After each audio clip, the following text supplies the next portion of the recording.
ஏன்னா இந்த உலகத்துல எது தெரியுமா ரொம்ப வலி? தோல்வி கூட வலி இல்லைங்க. ஜெயிக்கிறதுக்கும் தோல்விக்கும் இல்லாம வாய்ப்பே இல்லாம இருக்கிறது பாருங்க, அதாங்க பயங்கர பிரச்சனைங்க. அந்த அந்த அந்த வெறுமை இருக்குல்ல, அது ரொம்ப பெரிய விஷயம். உனக்கும் எனக்கும் பிரிவு என்பது உறுதியாகிவிட்டதற்கு பிறகு, உனக்கும் எனக்கும் பிரிவு என்பது உறுதியாகிவிட்டதற்கு பிறகு, உனக்கும் எனக்கும் இடையில் எதற்கு பகை என்ற புதிய உறவு? பகை கூட ஒரு உறவு தான். உலகத்திலேயே ஒரு மனிதன் உன்னுடைய அன்புக்கு பாத்திரமானவராக இல்லை என்றால் அவருக்கு அல்லது அவளுக்கு நீ தரக்கூடிய ஆகப்பெரிய தண்டனை நீ அவளை நிராகரிப்பதுதான். ஒரு ஒரு உருது கவிதையை சொல்லிடுறேன், எங்க அப்பா சொன்ன ஞாபகம் வருது. ஏய் பெண்ணே வா, என்னை காதலி, நான் தகித்து கிடக்கிறேன். கடலளவு நீர் இருந்தாலும் குடித்து விடும் தாகம் எனக்கு. கடலளவு நீர் கிடைக்கவில்லை என்றாலும் காணல் நீராவது கிடைக்காதா? பெண்ணே, நீ என்னை காதலிக்கவில்லை என்றாலும் பரவாயில்லை, ஒரு துரோகமாவது செய்துவிட்டு போ. ஆக அதாவது பிரிவு இருந்தாலும் இருந்துகிட்டே இருக்கிறதே ஒரு உணர்வு தான். ஒருத்தனுக்கு தண்டனை கொடுக்கணும்னு முடிவு பண்ணிட்டேன்னு வச்சுக்கேன், ஒருத்திக்கு தண்டனை கொடுக்கணும்னு முடிவு பண்ணிட்டேன்னு வச்சுக்கேன், டிலீட் பண்ணு. டிலீட் அப்படிங்கிறது தான் சரியான தண்டனை, சரியான தண்டனை. ஒரு டிஸ்ட்ராக்ட் ஆயிடுச்சுன்னு வச்சுக்க, வாழ்க்கையில தோத்துருவேன். இப்போ உனக்கு படிச்சுட்டு உட்காந்துருக்க, என்ன பண்ற அப்படின்னு ஒரு மெசேஜ், அவ்வளவுதான். படிக்கிறேன், டிஸ்ட்ராக்ஷன். என்ன படிக்கிற? இந்த கொஸ்டின் ஆன்சர் படி. நானும் அதை தான் படிக்கிறேன். அதில் ஒரு விஷயம், ஒரு 1 minute அப்படின்ற போட்டு போயிட்டான்னு வச்சுக்கேன், முடிஞ்சுது. அதையே பார்த்துட்டு உட்காந்துருப்பேன். 1 minute சொன்னாலே இன்னும் வரலையேன்னு டிஸ்ட்ராக்ஷன். சில பேருக்கு ஒரு மேனியா இருக்கு, என்ன தெரியுமா? இந்த ஃபோன் மேனியா. தேவையே இருக்காது, இந்த இந்த வால்பேப்பரை மட்டும் பார்த்துட்டு இருப்பீங்க. எவனாவது கூப்பிட்டுருப்பானா, எவனாவது மெசேஜ் எவனும் போட்டிருக்க மாட்டான். ஹலோ அப்படின்னு உடனே நம்ம திரும்பி கொடுக்கலாம், நமக்கு தான் சொல்லிட்டு அந்த மாதிரி பார்த்துக்கிட்டே இருக்கிறது. Don't distract yourself. கான்சன்ட்ரேஷன்ல வச்சு அடிச்சேன்னா நீ அடுத்த வருஷம் பார்த்தனா, நான் இறைவன் எனக்கு ஆயுளை தந்திருந்தால் என் முன்னேற்றம் வேறு நிலையில் உயர்ந்திருக்கும். நான் போய்கிட்டே இருக்கணும். உள்ளம் துடி துடிக்கும், உலை கொதித்திடும் நீர்க்குமிழ் போல பனித்துளிதான் என்ன செய்யுமோ, மூங்கில் காட்டில் தீ விழும் பொழுது மூங்கில் காடென்று ஆயினள் மாது. கண்ணாளனே எனது கண்ணை நேற்றோடு காணவில்லை. அதுல டாப் வார்த்தை என்ன தெரியுமா? கவிஞனுடைய எக்ஸ்ட்ராடினரி வார்த்தை சொல்லுவான் பார். அதுல அந்த கவிஞன் அந்த காதல சொல்றான், உன்னை பார்த்தெந்தன் தாய்மொழி மறந்தேன். அதுல இன்னொரு ரசனை, போராளே பொண்ணு தாய். எங்க தெரியுமா ரசனையினுடைய உச்சம்? எதை தெரியுமா? பிரிய முடியாது ஒரு பெண்ணால.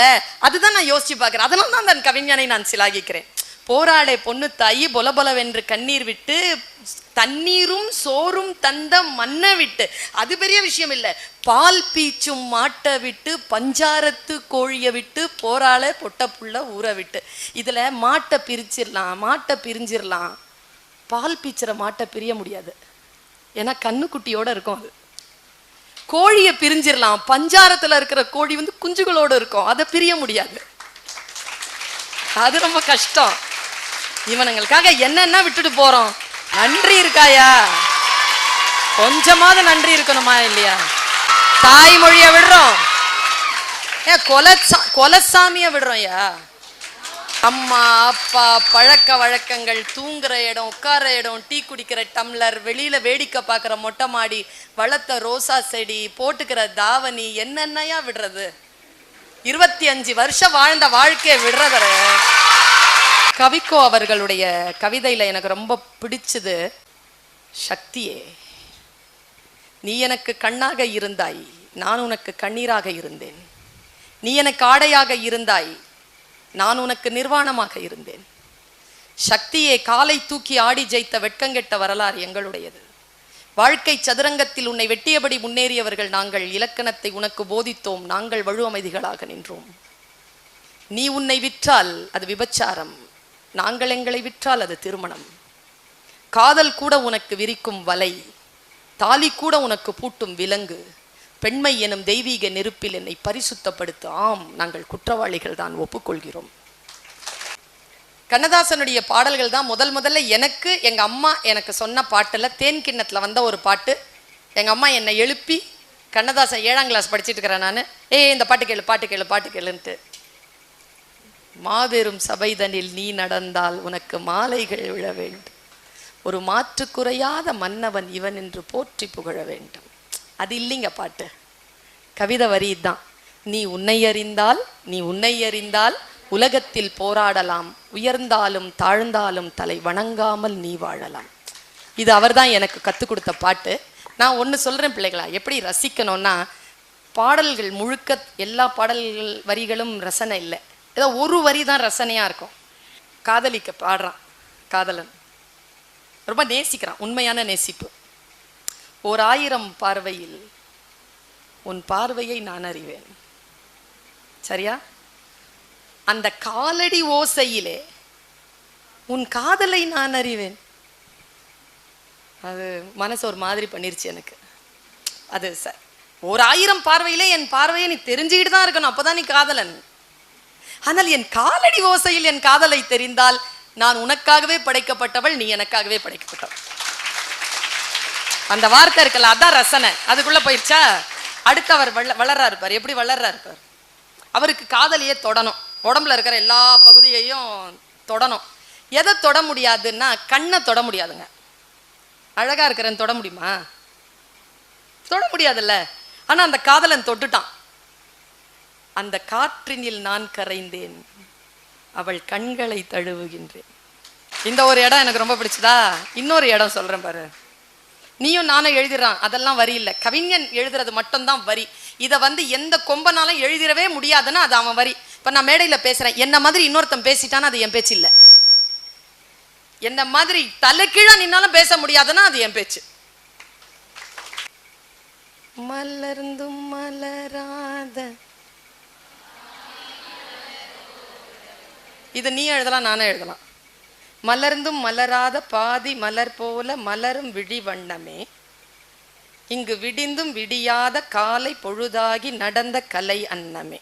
எழுதிடலாம், கொஞ்சம் உட்காந்தா எழுதிடலாம். எழுதவே முடியாது என்ன தெரியுமா? நதியில் விளையாடி கொடியில் தலை சீவி நடந்த இளந்தென்றலே.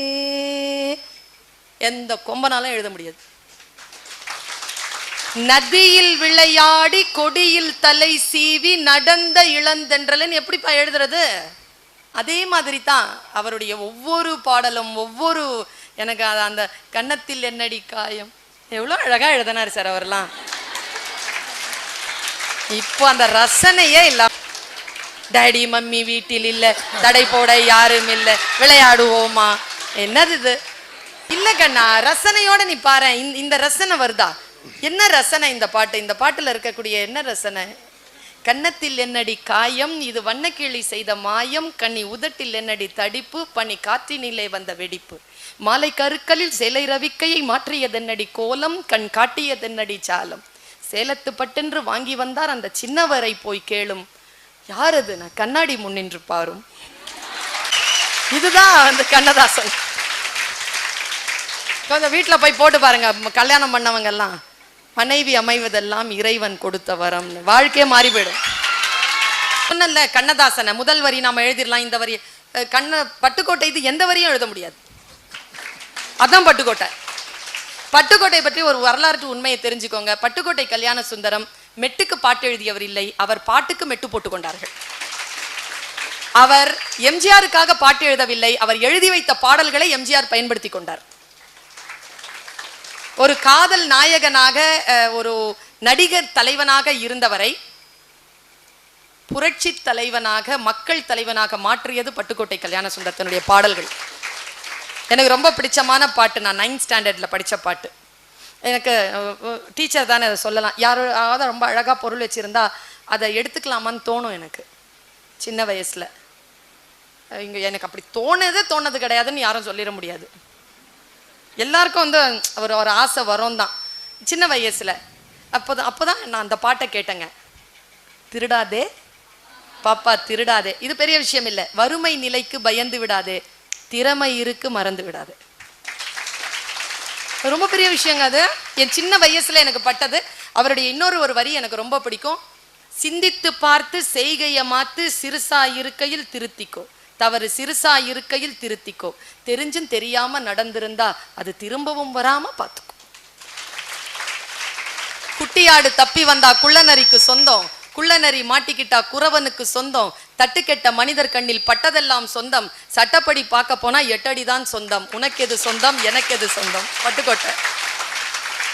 இன்னொரு வரி பார், குறுக்கு வழியில் வாழ்வை தேடிடும் குருட்டு மனிதரடா, இவர் கொள்ளையடிப்பதில் வல்லமை காட்டிடும் திருட்டு உலகமடா, தம்பி தெரிந்து நடந்து கொள்ளடா, இதயம் திருந்த மருந்து சொல்லடா.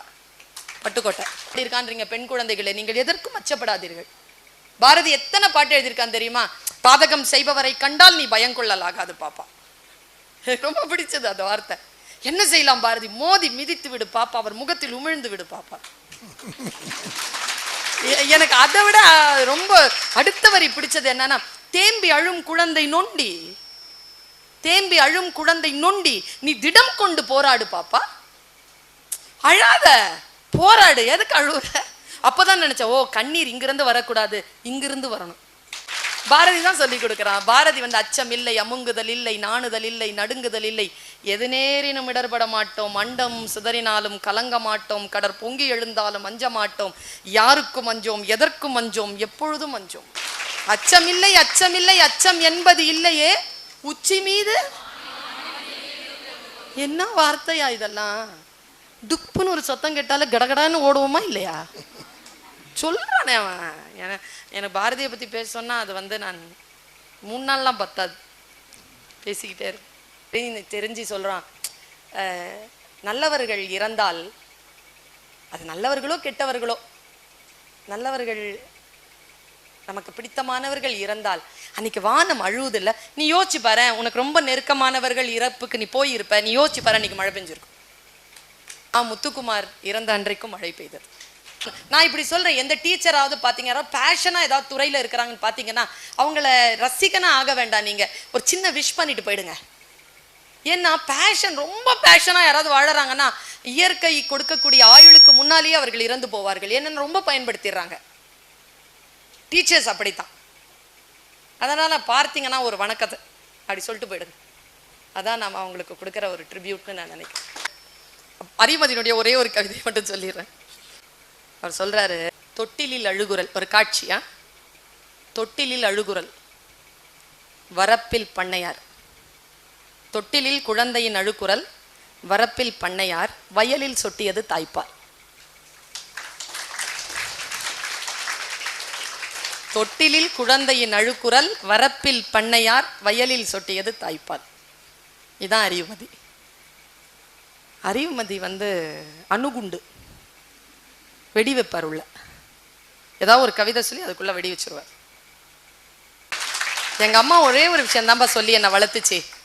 ஒரே ஒரு விஷயம் சொல்லி தான் படிச்சிரு, படிச்சிரு, வறுமை போயிடும், படிச்சிரு, சுயமரியாதையோடு சாப்பாடு கிடைக்கும்.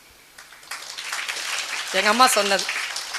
எனக்கு ரொம்ப கோச்சிக்கிட்டேன்னா, எங்க அம்மாட்ட கோச்சிக்கிட்டேன்னா, எங்க அம்மா எனக்கு கொடுக்குற ஒரே தண்டனை என்ன தெரியுமா? பள்ளிக்கூட பைய கொண்டு போய் ஒளிச்சு வச்சுட்டு நாளையிலேருந்து பள்ளிக்கூடம் கிடையாதுன்னு சொல்லும். என்ன பயமா இருக்கும் தெரியுமா? இன்னைக்கு ஜாலியா இருக்கு என் பையனுக்கு, ஹை அப்படிங்கிறான். படிக்க கூடாதுன்னு சொன்னா அதை விட பெரிய அந்த பயத்திலேயே படிச்சேங்க நான். என்ன பண்ணிருவாங்களோ அப்படிங்கிற பயத்திலேயே படிச்சு வந்தேன் நான். பயம்தான். இன்னைக்கு அந்த அச்சத்தோடு படிங்க. இது பாஸ் பண்ணலன்னா எனக்கு லைஃபே கிடையாது, இதை பாஸ் பண்ணிட்டு போய் உட்கார்றேன் பாரு, அப்போதான் அப்படின்னு ஒவ்வொரு பேப்பர் எடுக்கும் பொழுதும் ஒவ்வொரு வார்த்தை படிக்கும் போதும் மனசுக்குள்ள சாட்டை கொடுத்துக்கிட்டே இரு. கஷ்டமாவே தெரியாது. அந்த அந்த வைராக்கியத்திலேயே இந்த கழுதைக்கு முன்னால ஒரு கேரட் தொங்க விடும் தெரியும், இதோ இப்போ கிடைச்சிரும், இப்போ கிடைச்சிரும், இப்போ கிடைச்சிரும்னு அது போய் சேர்ந்துரும். கடைசியா அது கிடைக்குங்கிறது வேற. ஆனா அப்பவே கிடைச்சிருந்ததுன்னா அது போய் சேர்ந்துருக்காது. ஒரு வைராக்கியத்தை வச்சுக்கோ. வைராக்கியம் தான் வறுமையை சாய்க்கும். வறுமை ரொம்ப வலிப்பா, வேணாம் நமக்கு. ஃபர்ஸ்ட் ஜெனரேஷனுக்கு இருந்தது, இப்போ இருக்கிற ஜெனரேஷனுக்கு வேண்டாம். ஏழ்மை என்பது வேறு, வறுமை என்பது வேறு. எளிமையுடன் இருப்பது வேறு. வறுமைங்கிறது ஒரு நோய், ஏழ்மைங்கிறது ஒரு நிலைதான். அதை மாத்திக்கலாம். வறுமை பிணி, அது வரவே கூடாது. நம்ம யாருக்கும் வராது, நம்ம ஜெயிச்சிடலாம். ஔவை அப்படின்னா யாருன்னா ஈவ், ஏவாள், ஹவ்வா அப்படின்னு சொல்றோம்ல. ஆதி பெண் தான் ஔவை. ஆதி பெண்ணின் குறியீடு ஔவை. பெண் சிந்தனையின் குறியீடு ஔவை.